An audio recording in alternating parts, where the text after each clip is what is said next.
Alors, bonjour, je me présente Andrew McNally. J'ai le plaisir de vous accueillir au Collège LaSalle pour ce qui est la première activité qui lance la semaine mode de Montréal. So we are actually launching Montreal Fashion Week here live now with a super conference with Théodore Wong from Off the Hook. And it just so happens that he was one of my super students. Okay? So when you work hard in school, you can get a cool job after. Okay? Et puis la conférence sera animée par l'ambassadeur du Collège LaSalle, Stéphane Leduc. Je vous invite à, lorsque vous avez une question, de la prendre en note, car il y aura une période de questions après la conférence et vous risquez de remporter un prix de chez, devinez où? Off the Hook. Hein? Ça, c'est du marketing. C'est bon? C'est cool?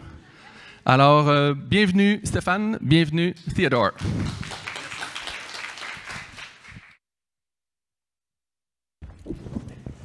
Merci à notre nouveau doyen de la mode, Andrew McNally. Je ne sais pas si vous saviez, mais on peut l'applaudir parce que c'est un beau mandat, un beau défi. Il y a François Bousquet qui est dans la salle, que vous connaissez sûrement, qui était votre ancien directeur et qui doit se trouver étrange de ne pas se retrouver à l'avant cette fois-ci. Mais François, ton cœur et ta présence est toujours importante au collège, je suis certain, et la mode te fascine toujours. On va faire cette conférence de façon bilingue, probablement, on va alterner, parce que notre invité, Théodore Wong, sa première langue, c'est l'anglais, mais il a accepté de faire l'entrevue en français également. Welcome, bienvenue au Collège LaSalle. What's good, what's good? I'll do my best, guys, I promise. Ça doit faire très étrange de revenir ici et surtout te rappeler des souvenirs. Qu'est-ce que ça te fait? Quel sentiment t'habite quand tu reviens ici au Collège LaSalle? It is nostalgic for sure, c'est quand même très nostalgique. Quand même surpris de voir toutes les petites mesures de sécurité en bas. Avant, c'était quand même très casual. Tu te pointes à 3 heures après ton cours, puis... avant ton cours, pardon, pour toutes les profs qui sont là. Mais oui, c'est vraiment casual avant, mais c'est quand même très nice. Je voulais souligner aussi que cette relation entre la grappe métropolitaine de la mode est importante avec les écoles, la formation, le renouvellement, la nouvelle génération, vous en faites partie. Je suis d'ailleurs très heureux de voir beaucoup d'étudiants. Et aussi ce partage, et je tiens... Peut-être ce serait bien aussi d'applaudir les enseignants qui sont dans la salle parce qu'ils sont très patients, ont beaucoup de volonté et ce sont des gens qui viennent partager leur passion et c'est eux qui permettent à cette relève d'être mieux formée, selon moi. Il y a leurs compétences, mais je pense que le partage de cette passion est une des clés du succès du Collège LaSalle et des autres écoles. Donc, bravo pour votre travail, bravo pour l'excellence, cette volonté aussi d'amener les gens à se dépasser. Ça demande beaucoup d'énergie. Je sais ce que c'est aussi, j'enseigne également, et vous le faites d'une façon formidable. Donc, merci d'être présent également. Et je trouve ça formidable aussi que la semaine de mode soit revenue à Montréal. C'est important, c'est la 3e édition. Elle avait été abandonnée pendant plusieurs années, et on sait, les grandes capitales ont tous des semaines de mode, puis ici, malheureusement, il y a un festival qui est important aussi de mode, mais la semaine de mode, c'est vraiment l'industrie aussi qui s'implique, même si c'est très grand public, la façon dont on le fait à Montréal, je pense que c'est très important et je suis heureux que la grappe métropolitaine ait relancé cette initiative, donc bravo. Et cette présentation se fait en partenariat également avec Détail Québec, c'est important de le souligner, donc très heureux d'être ici aujourd'hui. Théodore, parle-nous de, maintenant que tu nous as parlé des souvenirs que te rappelait cette école, de tes débuts, comment tu es venu, tu as travaillé chez avant Off the Hook, chez Lowell, entre autres, oui. Et oui. Comment tu as fait ce parcours, oui, également chez Frank & Oak, c'est important de le dire, oui. Comment tu es arrivé chez Off the Hook? I want to say that more than likely, everything that kind of led up to me going to Off the Hook was kind of a really long trajectory. So before I studied fashion here in fashion marketing with the amazing teachers that we have here, I was actually in paramedics before. And then obviously that wasn't going to work out because I was like, if someone dies in my arms, I'm going to lose it. So then looking at like the one thing that was kind of the constant thing in my life was really just fashion. So when I started when I started studying here, je faisais tous mes projets sur Off the Hook. C'était vraiment un des retailers que je trouvais qui avait vraiment more personality than just an everyday retailer. They had more impact than, say, Foot Locker. I'm not saying anything bad. So I was always just kind of really interested in them. I used to shop there all the time when I was younger, and now I work for them, so that's really cool. Il y a aussi un aspect intéressant, et ça tu ne l'as pas raconté encore, mais je trouve pertinent, c'est que quand tu faisais tes travaux dans certains cours, c'était toujours sur l'entreprise Off the Hook. C'était toujours Off the Hook. Et tu leur envoyais tes travaux aussi. Oui, tous mes projets, c'était tout Off the Hook. Puis I guess ça serait une petite note à tout le monde, c'est si tu fais des projets pour une compagnie que tu aimes vraiment, envoie-leur. Je leur trouve le email de quelqu'un haut placé, envoie-leur tous tes projets, parce que c'était comme ça que moi j'ai eu ma job. Fait que quand j'ai gradué, j'ai travaillé chez Lowell pendant, je dirais, peut-être environ 6 mois à 1 an, mais parce que j'avais fait tous mes projets, puis je les envoyais tous à Harry, qui est le proprio de Off the Hook, lui, quand il est venu le temps de chercher un nouveau coordonnateur des réseaux sociaux, il était comme, hey, wasn't there this one kid who used to send me his projects all the time? Fait que là, leur gars de RH était comme, OK, ben, on va essayer de le contacter. They headhunted me from Lowell, and then I joined Off the Hook in 2020. Mais pourquoi tu étais si fasciné par l'entreprise? C'était la qualité de ce qu'on y retrouvait, l'audace de cette boutique? It was really just the energy behind everything. So you're going to hear me say this a lot. Like, everything for me revolves around vibes and energy. Like, the energy behind that store was really crazy, and the ways that they were doing the releases was really, really cool. So I was always just really passionate in doing all of my projects for them, like business plans and ways they could improve their business and stuff. And yeah. Tu as commencé en 2020, qui n'était pas nécessairement une période évidente pour débuter chez une entreprise qui avait des boutiques à Montréal. Oui. Tout un défi. Tu es gestionnaire de communauté, ça c'est important de le souligner, un travail qui est fascinant parce qu'il est devenu, dans le milieu de la mode et des détaillants, un outil essentiel. Je me demandais comment tu établis, comment tu maintiens une communauté. C'est un énorme défi, mais comment tu t'y prends, toi? Yes, sir. The thing with us at Off the Hook is we always want to make sure that all of our releases kind of feel like a proper experience. At the end of the day, for Off the Hook, the name of the game is sneakers. Everyone loves sneakers, everyone buys sneakers, and sneakers is usually the main driver because of the hype that gets associated behind sneakers. Now, there are some retailers that would prefer to kind of just launch a shoe, collect the money, that's it. You want a size 10.5? Perfect, here you go.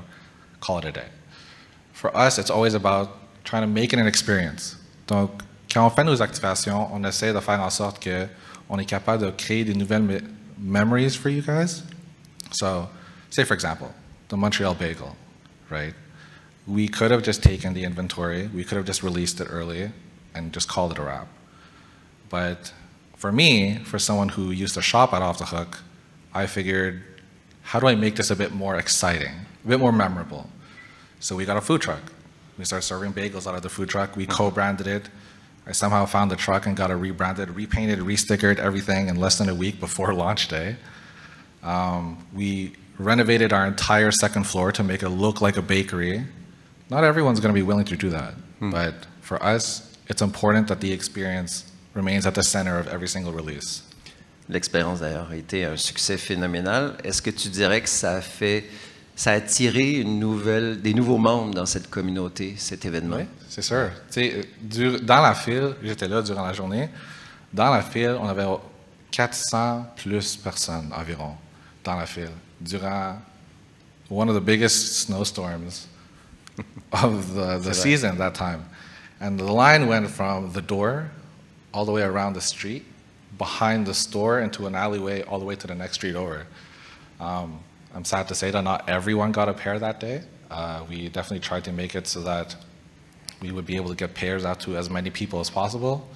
Unfortunately, it didn't just happen. There's so many people that day. Right. And in that line, you had people that are my age, your age, everyone. Des matantes, des mononcles, tout le monde. Est-ce que cette communauté, par contre, est-ce qu'elle est fidèle? Est-ce que c'est des gens qui restent ou ils sont sûrement très exigeants de toute façon? Est-ce que c'est difficile de les conserver, de les garder dans l'univers de Off the Hook, par exemple?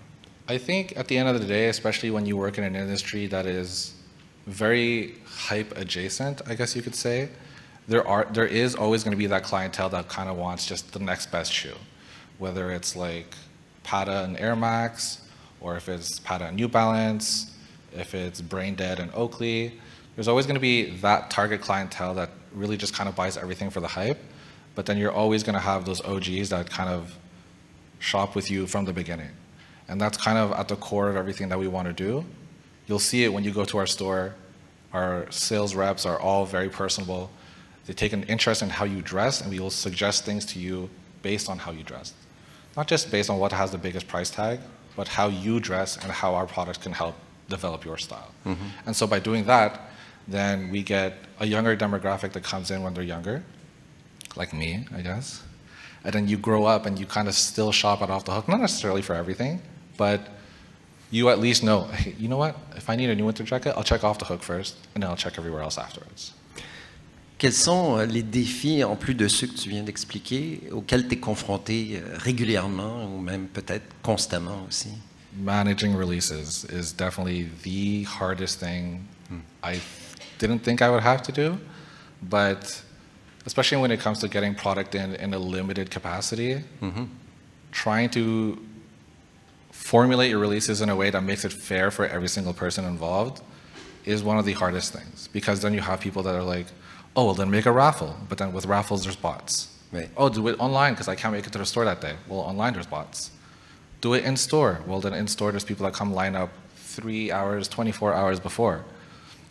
So we kind of try and manage everything to make it as fair as for everyone as possible, and then dealing with the expectation of not being able to cop a sneaker is also very disheartening, because it's, in a perfect world, everyone would get the sneakers that they want, but everything is very controlled to maintain hype status. Est-ce que c'est toi qui réponds aux messages agressifs, justement, des gens qui peuvent écrire? At first it was super stressful. You have people that are like, I hate you guys. I didn't get my pair. But then literally they're just angry in the moment. And if you just talk to them, then they kind of just remember that there's a human being behind that. Oui. There was actually this one guy that was like cussing us out. All caps, everything, swear words, F-bombs, everything. By the end of that DM, he was telling me about how his girlfriend broke up with him that day. The same day of the sneaker release, he was like, I wanted a win, I got an L. I'm like, yeah, you got a double L, clearly. But, you know, it's a human thing. Like you're upset, you're pissed off. In the moment, you want to just express yourself. You just talk to them calmly, and like they'll eventually understand, hopefully. Tu sembles d'ailleurs avoir un caractère assez calme, assez posé. Est-ce que ça t'aide beaucoup dans ce métier? I try and take, well, I was a waiter for 3 years, so patience is a thing I have an enormous amount of. Because you'll have people that are like, can I have dumplings with no meat? And it's like, bro, what do you want in your dumplings? You know, so patience is something I've developed for sure. Et rendre les clients heureux. Exactly. Peu importe la réponse, même une réponse négative, et si je trouve que c'est un des grands défis que tu as, c'est de dire il n'y en a plus de ce modèle exclusif, dire non à quelqu'un qui est si enragé. Because sometimes people are really like, oh, like this release came out, I absolutely want this. But then sometimes they forget that we carry hundreds of different styles of sneakers. Like say for you, for example, you're wearing the airbrush swoosh Nike Dunk. Sorry, that was really close. Très beau d'ailleurs. At first you were like, you know, like I really want Dunks, but we also have the options. I brought them with us. We have Nike and Billie Eilish's latest collaboration coming up. So before you get fixated on a specific product, we have other products also that people might be interested in. They just don't know about it. That's kind of where we come in and just help you discover new things. Off the Hook, c'est un détaillant indépendant, ce qui est assez rare. Ça, c'est vraiment une chose importante à souligner, qui a été fondé en 1999. Qui est presque une institution maintenant. Et je me disais comment ils arrivent à se maintenir, d'être aussi pertinents aujourd'hui, aussi dynamiques et de ne pas être écrasés par les gros joueurs. Il y en a beaucoup.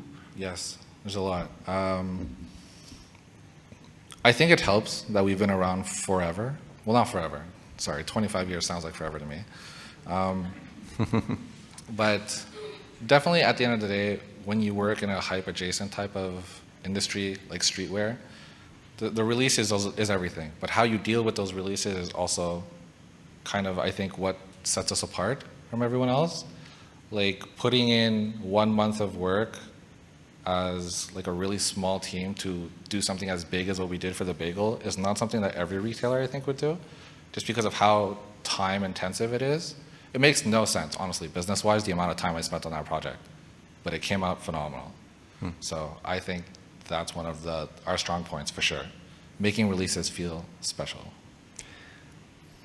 Un aspect qui est intéressant aussi, qui est malheureux à un certain sens, mais en même temps qui a peut-être été profitable, c'est le fait que quand la COVID est arrivée, OTH avait 3 boutiques, ils en ont fermé 2. Ça devait être une décision très difficile qui devait faire mal aux propriétaires parce que c'est des gens qui ont beaucoup d'émotions et qui sont très près de leur équipe aussi. Comment vous êtes recentré? Quelle a été votre vision à ce moment-là et qu'est-ce que ça a changé pour l'évolution de Off the Hook? I'm not going to lie to you, it was tough. Obviously, having 3 stores was really amazing to have at the time. We had a beautiful store out of the William Gray Hotel, and we had an equally beautiful store out in Saint-Laurent as well. That being said, when the pandemic hit, nobody's staying in hotels. Nobody's necessarily walking the streets during a pandemic. So we kind of just refocused on one store. Instead of splitting all of our efforts, because we are a small team after all, instead of splitting all of our efforts across the 3 different stores, we kind of just refocused on the one store that's been open since '99, the OG store, where all the energy kind of lies. Like, we've had so many collaborations and parties and events through that store that the energy that remains in that store is just unmatched. So instead of like consolidating onto one of the other stores, we just kind of figured we'll close the rest, focus on online, focus on the OG store on St. Catherine, and that was it. Et c'est peut-être à cause de ça que ton rôle est devenu plus important aussi. C'est-à-dire que le gestionnaire de communauté devient essentiel parce que les gens se déplaçant moins, il faut stimuler encore plus et être plus en contact avec les gens qui sont chez eux. Definitely. Because then it's like now, before it was like, of course before it was like, how do you get people to come online when there's like all of these websites everywhere? But now it's like, how do you get these people to come to the store? Getting people outside of their house to come and actually line up for a release. Like if you really want it, you really want that shoe, show it. Come to the store. You know, so we always try and have activations that will make you feel like, okay, well, this was worth it. You know, whether it's a custom tote bag that we do that's not necessarily like branded or approved officially by Nike. Scratch that off the record, please. Having like a little bit of a couple extra things definitely helps to make releases feel more special, to make people come out. Donc, si je comprends bien, vous favorisez la venue des gens au magasin plutôt que favoriser la livraison chez les gens. Oui. Exactly. We'd rather that because like I said, like all these pairs are usually limited. To have them stay within the city for the clientele that's been with us for like over 25 years or like the other people who are coming to discover us, having those pairs come to the city is our main goal. Because if I release them online, then they're going everywhere across Canada and in the United States. If I release them in store, Montreal gets to eat first, everyone else comes second. OTH célèbre la culture montréalaise. C'est une identité qui est reliée à la vie, à la façon de s'habiller, à la façon de voir le monde aussi, qui est particulière à Montréal. Comment compare-t-on ou comment peut-on espérer voir une évolution qui ressemble à celle des grandes capitales comme Londres, Paris ou New York? That's a tough question oui, for sure. Pas évident. I want to say that Montreal as a city, in my personal opinion, holds a great amount of energy in Canada, right? So a lot of people talk about how Toronto is like the best city. Sorry if there's any Torontonians here. Montreal is definitely better. You can quote me on that. And I think that with the energy that we have here, with all the students that come in, with all the immigrants that come in, like you have so many different styles and cultures that come into Montreal that kind of just merge together. And a lot of people stay after they immigrate here. Like you can stay for 3 years for school and you stay another 5 for work, and like you're basically a Montrealer at that point, right? And that melting pot, as cheesy as it sounds, like everybody says melting pot, is kind of like an energy that I think is on par with New York. So to call Toronto New York of Canada is wrong.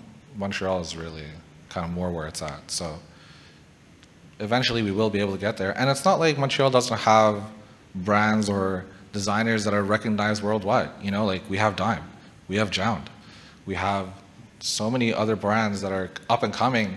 Punk and Yo is this other brand that's doing really, really well lately that I've been keeping an eye on. So many upcoming brands. The energy here is just crazy. Comment se fait justement le choix des marques qu'on va retrouver? Quelles sont les qualifications pour entrer chez Off the Hook? That's a really good question. We want to make sure that our curation kind of will help lead the discovery into new brands. So let's say, for example, we just introduced Pata last year in 2021. No, yeah, 2021. 22. 2 years. Thank you. When Pata came in, not a lot of people in Montreal kind of knew what Pata was, unless you were like a hardcore sneakerhead that have like seen like all of their releases with Nike. But it took us the better part of 2 years to see that growth of that consumer base here in Montreal. And they're an amazing brand out in Amsterdam, right? So it's coming into the store, we want to make sure that it still feels something fresh, something new for you to discover. And like, again, like I said earlier, it has to like feel like it's going to be a great addition to your wardrobe. Like we have also Museum of Peace and Quiet that just came in. It's a brand out in California. There are other stores here in Montreal that carry them, but we're the only store that kind of just like will do activations with them in the spring. That's a tidbit, I guess, a spoiler. But yeah. Donc, il faut être extrêmement renseigné, être constamment sur les réseaux sociaux, de voir ce qui se passe. There's that, but like if you're a new brand in Montreal and you want to come into Off the Hook, I would say that the biggest thing for you to have, other than obviously having phenomenal designs and everything, is having a community. If you don't have a community that's going to back your brand and like kind of really show up to like show love for your brand, then it's kind of dead. Like it's hard to say. It's like, say for example, Sageism. Sageism is a brand in Montreal that does really, really amazing with their community. And when we had an event with them, we had to close the doors to the store because the store was so packed when we had their event. They have an amazing community. So we're super excited to see what we have from them. Ce qui est le défi, c'est qu'on pourrait prendre l'exemple de Dime, par exemple, Dime, que tout le monde connaît ici, j'imagine. Comment fait-on pour savoir au début, quand Dime a commencé, c'est pas tout le monde qui y croyait, même eux ont été surpris de la rapidité, comment la communauté s'est formée autour d'eux. Off the Hook, il fallait repérer Dime là-dedans. Comment on arrive à le faire? C'est pas évident même pour toi, j'imagine. I think Dime being an Off the Hook was kind of like a very happy mistake, or like a happy accident, I guess you could say, because the founder, Vince, used to work at Off the Hook. So that was just like a happy accident that kind of just like led to them skyrocketing, I guess, over the course of many, many years. So yeah, I guess it has its advantages to work at Off the Hook. Donc, tu connais très, très bien les tendances. Tu vas pouvoir nous révéler aujourd'hui qu'est-ce qui s'en vient, comment ça se développe, cette industrie. On sait que le sneakers est très fort encore aujourd'hui, que ça continue malgré tout. On a l'impression que ça allait peut-être diminuer, qu'il y avait un retour à une autre forme de look dans l'ensemble. Et malgré tout, on voit que c'est très puissant. Yeah. I mean, I'd like to think that the fashion landscape has obviously changed for the better. When I was growing up, and then you look at someone that was 30, they're like wearing suits and khakis and dress-up shoes. Now I'm 30 now, and I still dress in sneakers and everything else. So I think that the fact that streetwear and sneakers has become a bit more ubiquitous, kind of like all ages type of thing, I think we're just going to see it just kind of progress. Maybe a little bit away from dunks in the future, but I mean, Samba's having a great moment right now. So many other retro silhouettes that are coming out. Donc, tu as l'impression que tout ce qui est un peu rétro dans ce design de chaussures est une chose qui reste, qui est encore très forte, ou on peut aller vers plus futuriste, comme ce que tu portes aujourd'hui? Yeah, these are really funky ones, I guess. Oui. But I think really a lot of the brands, what they're doing right now is kind of just trying to tap into the newer demographic, telling them the stories of older archival shoes that people didn't know about. So, for example, we did like a spotlight on the Adidas Forum, which is a shoe that released in '84. It was a basketball shoe by Adidas. And not many people know, but like the Forum came out a year before the Jordans did. Jordan was wearing them on the USA trial team for the Olympics. And that was a phenomenal basketball shoe, but obviously when Jordan came out, the rest of the story is kind of moot. But it's about telling all of those stories about all of the older shoes, right? Like the Sambas obviously saw an amazing trend upwards. Now it's coming down a little bit. There's a lot of collaborations that are still on the way though. So the Samba still has some life in it for sure. Un autre type d'évolution, en tout cas de phénomène qui semble se poursuivre, c'est le phénomène des collaborations.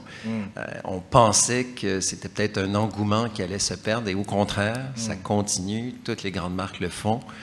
Et pour Off the Hook, c'est intéressant parce que vous avez décidé d'en faire, vous en avez développé de façon locale. Et ça, je trouve ça vraiment formidable parce que c'est une autre façon aussi de faire connaître parfois la culture ici, mais aussi des jeunes talents. Et ce serait peut-être bien de parler d'une qui est mémorable. On a parlé un petit peu pour Montreal Bagel, mais une dans le monde du sport, parce que vous réunissez différents milieux. Et c'est le monde du football avec John Bowman, qui avait collaboré avec les Alouettes en 2019. Vous avez travaillé ensemble. Yeah, that one was really cool. Funny enough, the Alouettes collab led us to also collaborate with the Montreal Canadiens, which then led us to collaborate with McLaren. So the importance behind collaboration, it has to feel real. A collaboration can't only just kind of feel like, oh, let's slap 2 logos on a thing and call it a day. At the end of the day, for us, collaborations is a sign of mutual respect. It's not just a cash grab for us. Like for us, it's like, how do we take this, say for example, Alouettes or Montreal Canadiens, and then how do we add our fresh spin to it so it feels like both of our communities will be able to really enjoy this piece of a collaboration, right? Il y a eu aussi, on a parlé de Montreal Bagel parce que ça a été un phénomène médiatique, je dirais. Est-ce que vous attendiez à ce succès? Est-ce que vous pensiez qu'il y aurait une réaction aussi forte? I knew it was going to be a big thing. I didn't think it was going to be that big of a thing. Like, we didn't expect to see 400 people line up all the way around, but the reputation that I kind of brought back to, like, say, for example, the newer generations who hadn't really heard about us as, like, the place to go to get sneakers was huge. You know, obviously, like, we saw a huge uptick in our Nike sales that day. Nike turned around and they asked us for another collaboration, like a collaborative project, I guess you could say, for Nike Air Max Day, which was really cool, where we made, like, a museum of sneakers on the 2nd floor. The impact of collaborations can't be understated, but it just has to feel real. At the end of the day, that's all it is. Ce que j'aime aussi, c'est que certaines des collaborations, c'est même faire travailler des gens. Et je voulais souligner un monsieur que probablement peu de gens connaissent, et vous devriez le suivre sur Instagram, qui s'appelle Louis-Martin Tremblay, qui est un designer de chaussures. Il y en a très peu ici. Et Louis-Martin, qui est un homme très timide, je pense qu'il n'accepterait jamais de venir aujourd'hui. Peut-être avec toi, on aurait pu l'amener. Mais qui est un Montréalais qui dessine, qui a dessiné, qui a fait une superbe collaboration avec une chaussure qui était très avant-gardiste avec Reebok. Et c'était intéressant parce que c'est une chaussure qui exprimait le printemps au Québec et dans lequel on avait intégré un peu les couleurs qu'on peut retrouver au printemps, dont la verdure, puis la saleté qu'on retrouve dans les rues de Montréal aussi, dans la chaussure. C'était brillant et ça, je pense que c'est une des volontés des propriétaires, d'encourager aussi des gens qui savent créer ici. Louis has been with us for years, and he's an amazing designer. He's done pretty much, I think, all of our past footwear collabs, and now he designs for Norda, which is an amazing shoewear brand that you should definitely look into. It's like based out here in Montreal. They're like a trail hiking shoe, and it's like the most futuristic materials you could see, like a Dyneema upper, which is basically like the material that they use in bulletproof vests. Super amazing technical shoe that you should definitely check out for sure. Ça fait partie donc de cette volonté. Mais aussi, est-ce que ça fait 25 ans, ça va faire 25 ans en fait l'année prochaine pour Off the Hook, et je me disais, vous avez sûrement des projets ou des intentions. Est-ce qu'il y a d'autres collaborations qui vont se faire? I can't say anything as to what we're doing necessarily just yet for our anniversary. We do non, have même pas aujourd'hui entre nous comme ça. Là. I can't really tease anything. I can say that we have a few collaborations coming out between now and the end of the year with some amazing people in Montreal. That's about all I can say. Unfortunately, sorry. Mais vous prévoyez, j'espère, célébrer en grand 25 ans, parce que pour un détaillant indépendant. Peut-être nous parler des marques maison. C'est intéressant, ça. Vous avez développé des lignes comme il y en a une qui s'appelle Chez nous. Yeah. Je trouve ça un nom assez charmant dans ce monde qui a tendance à employer les mots en anglais, de dire chez nous. Puis il y a aussi Nobody Cares. J'aime beaucoup. Nobody Cares is hilarious. Ouais. Nobody Cares is literally just us throwing jokes around the office and then just being like, yo, let's just put this on a t-shirt and see how it does. So stuff like, I don't know, like Nobody Cares. Like we did a MasterCard one, which MasterCard hit us up and they're like, you got to stop printing these t-shirts. But it was like a joke on like, nobody cares if you have a black card. Like, you know, people are like, yo, look at my black card, MasterCard. Like, no, nobody cares about your MasterCard. Like, it's just stuff like that. That was a really fun one. We have our GTI line that's been doing absolutely phenomenal these past couple months, which is one that we have for like car enthusiasts, because a lot of people on the team are like huge into like the history of cars. And then we have our own basics line that's restocking in a couple months for the fall winter. Just really clean, nice basics. GTI, c'est vous utilisez le monde de l'automobile pour le mettre sur certains vêtements, certains chandails, oui. If a company comes for us for it, then they might. Like usually, we're not super worried. Like we'll just kind of go ahead and create our designs and then deal with the repercussions afterwards. Like the MasterCard T-shirt, by the way. But usually we just kind of go all in, and if like Honda or Volkswagen want to come for us, then I mean they can, and then we'll just. Puis, est-ce qu'il y a une collaboration dont tu rêves, que tu aimerais qu'elle se réalise, une entreprise que tu regardes depuis longtemps et tu te dis, hey, ce serait génial si on obtenait. Right now, I really Juste like. pour le rêve, même pas. T'es pas. Disons qu'on te laisse la liberté, qu'il n'y a pas les contraintes commerciales, et tu dis, ce serait trop beau. Right now, I'd like to see Montreal get another shoe. That'd be sick. Because it's not really all that often that Montreal or a city in itself will get a city-specific shoe. It happens very rarely, honestly. But in terms of like brands to collab with, Hidden NYC is really cool. I think Hidden NYC out in obviously New York is doing some really cool things in the streetwear landscape. Doing a collab with them would be sick. Et pour le vêtement, est-ce qu'il y aurait une compagnie aussi, peut-être? Well, Hidden NYC is actually an apparel company. Okay. But I guess if we're talking sneakers, Salomon or New Balance for me would be sick. Definitely. Okay. On va suivre ça. On va passer maintenant aux questions des étudiants. Il y en a sûrement. Et des gens de l'industrie aussi qui sont présents, j'espère. Ou des enseignants. Vous pourriez peut-être nous parler du caractère de Théodore, comment il était comme étudiant, qui lui a enseigné. Please don't. Mais, Thank you. Est-ce que tu étais un étudiant discipliné? Sage? We can leave that to a different interview. Who got questions? Est-ce que je vois... Ah, oui. Vous pouvez la poser en français aussi. I don't really know how to, if it's the best wording, but like what class did you have that you find comes up, like the topics come up the most in your job? I don't know if that's well worded. No, definitely. Like, especially, so you'd be surprised to know that definitely, yes, obviously, like we're in this program for 3 years. There's a lot of things that will come out throughout the years that you've been here that you are going to use while you're in school. So I would say marketing class with Lily, you're going to learn a lot of stuff, especially if you go into marketing, to try and she kind of taught us to think outside of the box. So finding new ways to market to new audiences without making it feel too generic. If not, stock management is a hella difficult class, guys, in 3rd year. But definitely keep an eye on that, because especially if you're going into buying or even just a general understanding of e-commerce, stock management is very important. Thank you for your question. Il va y avoir une augmentation des inscriptions pour certains cours à partir de maintenant.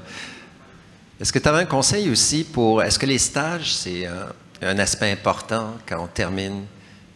Yeah. Oui.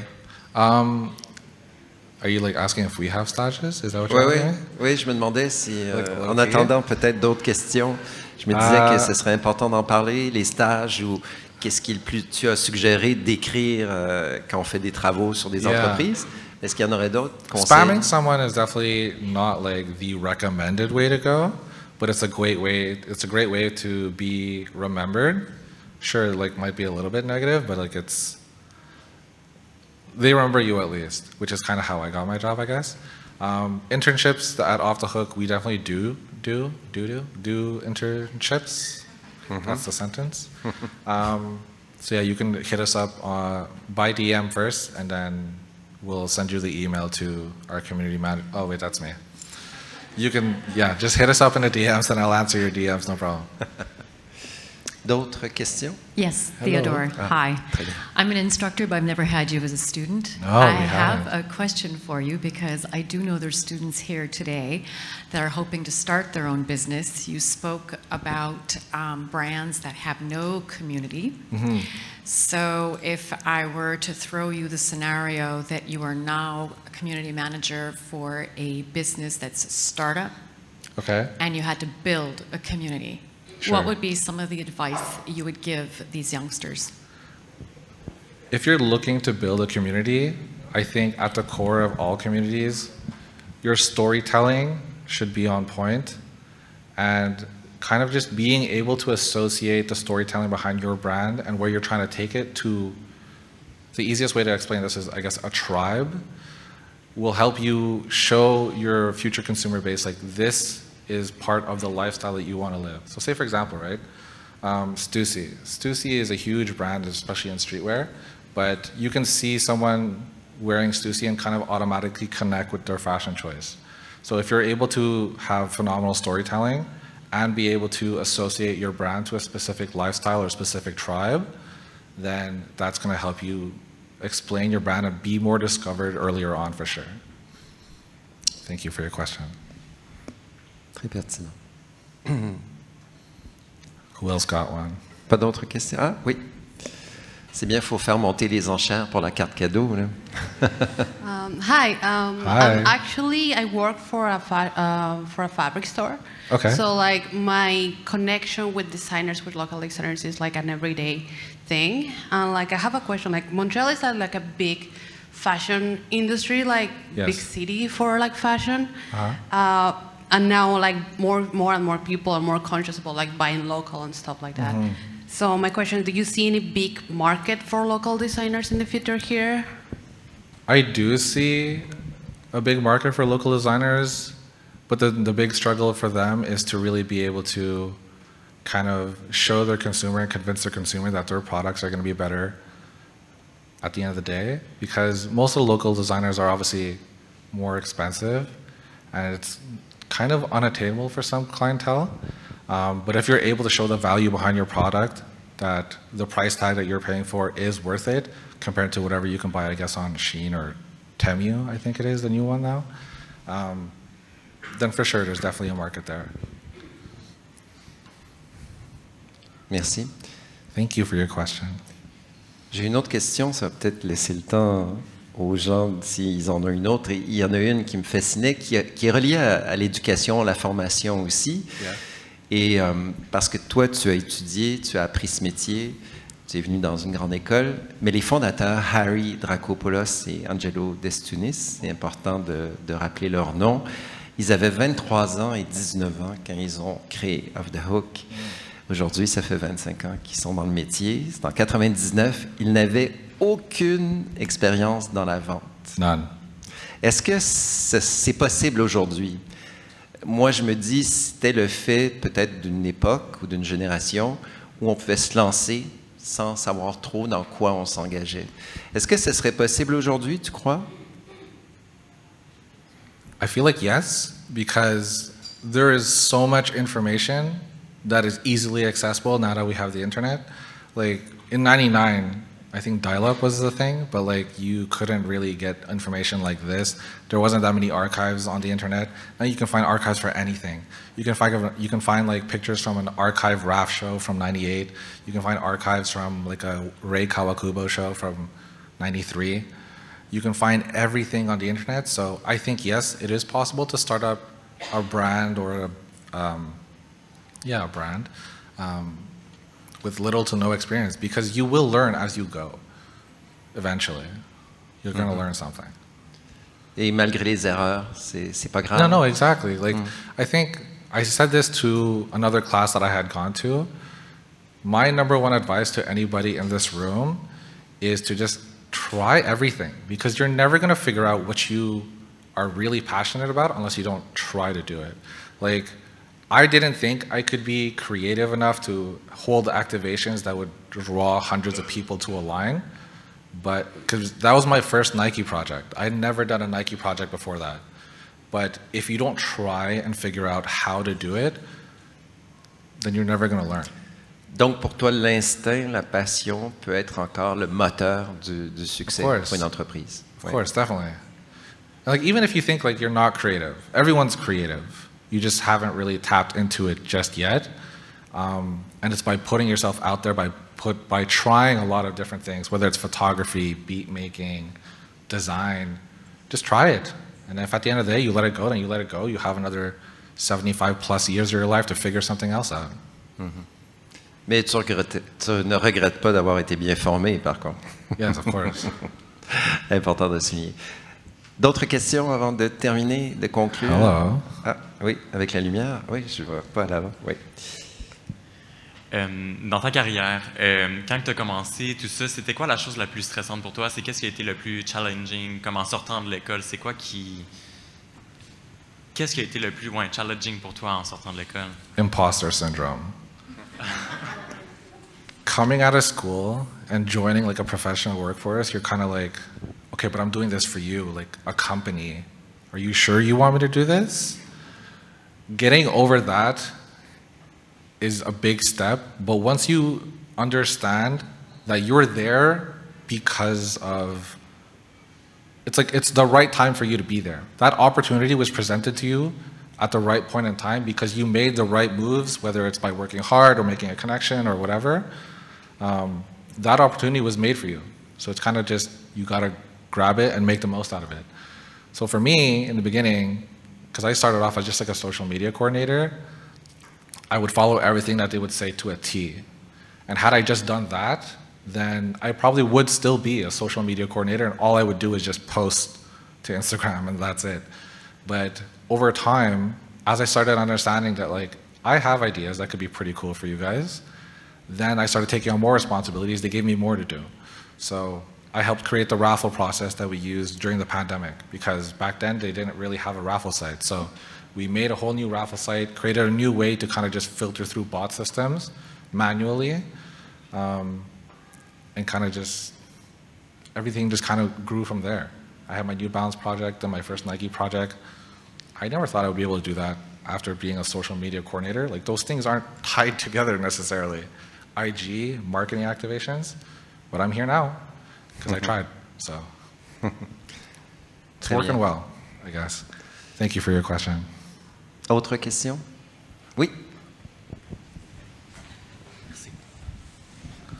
What's up? So, with your response, I want to know, do you think for having a brand, is it better to study in design or in marketing? Because like, as you said the best courses, you said they were in marketing and stock management, and they're not design. So I want to know, for having brand, which one is more important? I didn't study design, so I don't really know what the courses are behind there. I'm sure design definitely plays a really good part. A lot of brands that I know kind of start off printing tees and crew necks to kind of build the storyline and the community behind it, and then you expand into cut and sew, because going into cut and sew right off the bat is, one, expensive for you, especially if you're buying your own fabric, but two, that price point is going to be difficult to justify to a first-time consumer if they first discover you. Let's say you go into cut and sew. You make the most phenomenal jacket. It's got pockets everywhere, really cool detailing, whatever. But you have to price it at $700 because of your own effort, because you got to pay yourself at the end of the day, your fabric, your marketing costs, everything. That's all really tough, right? Obviously, that knowledge will come with you as you grow your brand and take your brand to the next level to when you're able to eventually do cut and sew. But I think you can sell almost anything with good marketing. Like, look at Crocs. That's the perfect example. Like, I don't see anyone in this room wearing Crocs, but I'm sure like a good 50% of you have Crocs at home. Am I lying? So, I don't know if that answered your question. Yeah. But I have also another question. Of course, ask me everything. So, do you think, I was just thinking, I'm not a student yet, but I want to start soon. But I was just thinking like to study in college, and then I will go start in university, and then maybe I will go to like take some like short-term courses to just continue studying to have a lot of experience, and then I can start my own brand. But I'm like, it's just wasting time, and if I start as soon as possible, it's going to be more experiences, and I want to know your opinion. Okay, so this might come, so everyone's answer to this question is going to be different. My answer is do whatever feels right to you in the moment, right? So if you want to go into marketing and you finish marketing, or you don't finish marketing and you realize I want to do design, then go and do design. Like you can try and do anything that you want. Now, to say that education is absolutely necessary, I wouldn't say it is, but that being said, I am in a school. It is extremely helpful. Like, you can learn anything you want outside of school, but to be able to have a focused program where you're learning specifics about specifically fashion is obviously going to help. Now, do you need to go into university? I didn't, and I'm here, you know? I have friends who have gone into university to kind of relearn a little bit of subjects that they've already touched on here, and obviously grow on that knowledge. But I'm of the firm believer of, if you don't know how to do it, you can learn by doing it. So I'd rather kind of just join the workforce than go to university. But that's on you. I don't want to feel bad like if you go to university and you get mad at me, you're like, I wasted all my time. Please, just whatever feels right to you in the moment, just do it. Thanks. You're welcome. Au moins, tu as souligné que les formations étaient importantes. It is. I'm not trying to like discourage. Like, please, nobody drop out of class. Like. C'était le but de ma question aussi quand j'ai dit que les fondateurs, il n'y avait pas de formation. Sorry. Non, mais ça complétait aussi un petit peu avec cette réponse, parce qu'il y a un défi entre formation, expérience personnelle. Il y a des raccourcis, en tout cas. Et le syndrome de l'imposteur, je dirais, plus on est formé, on l'a un petit peu moins quand on est formé que quelqu'un qui débute sans aucune formation. It can be very daunting to kind of try and start something from nothing. Like, the founders of Off the Hook started off as just club promoters and concert promoters. And then through that, they would kind of pay attention to what people were wearing when they would go out. When they're organizing like events with like Eminem, A-Track, like really crazy names before they were known. They would pay attention to what people are wearing. They're like, yo, like all these brands, we can't find them in Montreal. So then they would do road trips to New York, pack a bag full of, like, just stockpile their car, just full of stuff. Zoo York, 555 Soul. You probably know 555 Soul. Just coming back, by the way. And then they would bring it all back here, and then they opened the store, and then they would start selling, and they would learn everything else as they were doing it. So. C'est Théodore qui va choisir la meilleure question pour la carte cadeau. Pendant qu'il réfléchit, ça va me permettre d'annoncer, c'était le premier rendez-vous de l'industrie, mais il y en a tous les jours pendant la semaine de mode, et de souligner que demain, c'est le groupe Aldo au Collège La Flèche. C'est à Trois-Rivières, pour ceux qui vont dans la région. Après mercredi, ce sera La Vie en Rose au cégep Marie-Victorin. Jeudi, c'est Essence, très difficile d'avoir accès à Essence, c'est une chance, c'est à l'École supérieure de mode que ça se déroule. Et vendredi, c'est Martineau au campus Notre-Dame-de-Foix à Québec. Est-ce que tu as choisi qui était le gagnant de la carte cadeau, de la meilleure question qu'on a eue aujourd'hui? I like your question. Ça va peut-être l'encourager à venir au collège étudier également. I like your question a lot because I think it's something that kind of everyone kind of struggles with. It's like, do I go to university? Do I continue my studies? Like, you can definitely go to school, but there's a lot of things that you can learn by doing now. Like, you can go home after class and like learn how to start a brand, look for suppliers. Like, it's technically not that hard. You just have to try and do it. So, thank you for your great question. Merci beaucoup, Théodore. Thank you, everyone. Formidable. On va attendre les 25 ans l'année prochaine de voir tes célébrations. Merci aux gens d'être venus. Merci à la grappe métropolitaine de la mode. Et merci pour avoir ramené, comme je disais au début, cette semaine mode Montréal qui est importante pour l'industrie. Merci et bonne semaine. Thank you, everyone. If you have any other questions, you can just come see me if you were too shy to say it out loud. Thank you.